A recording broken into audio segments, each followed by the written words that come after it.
Africa has been arbitrarily and prejudicially profiled as risky for investment on entirely spurious grounds.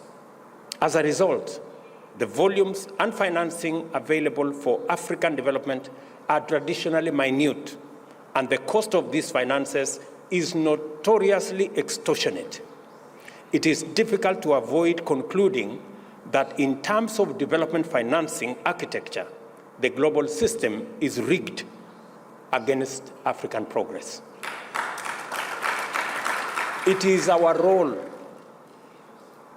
members, honorable members, it is our role to persistently bring to the attention of the world the importance of abandoning a fundamentally unjust global financial system and the prejudicial biases and attitudes that underpin it, not solely for Africa's sake, but to avert the collective peril of humanity.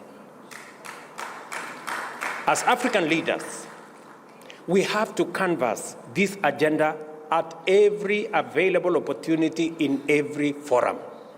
It is clear now that the climate crisis will be brought under control once the global financial and governance frameworks facilitate Africa to emerge as the champion of a green industrial revolution.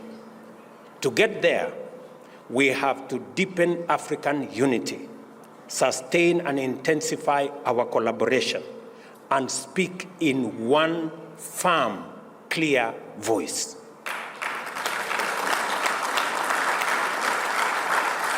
This is how we will deploy our natural resource base to unlock the promise of carbon trading mechanisms under Article 6 and to prevent the plunder of our continent's resources by others.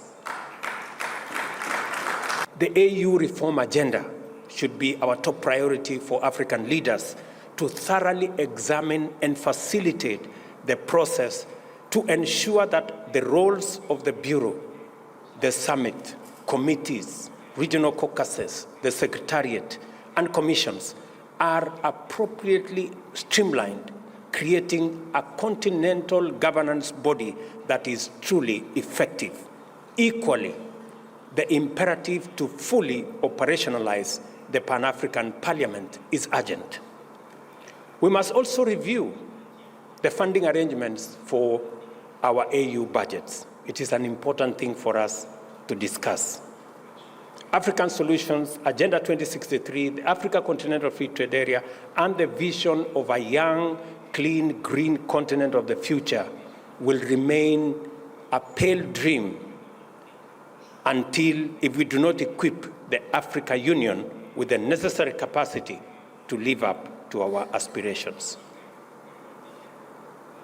I am also aware that a key setback for our individual and collective efforts to break free of our intractable problems with climate change, peace, and security lies with a fundamental flaw in our global multilateral governance structure.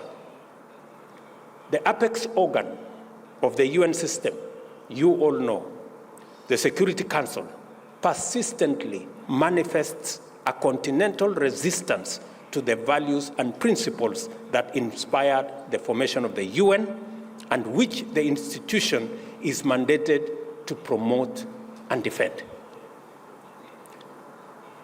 Do you know that only 5 countries of this world hold meaningful power in the UN Security Council? None of them is African.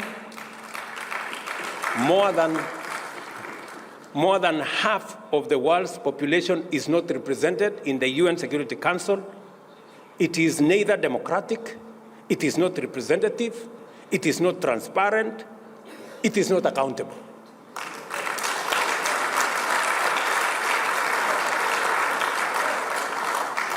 As a result, it is unable to effectively respond to the pressing peace and security needs of the parts of the world most affected by conflict and insecurity in our global south.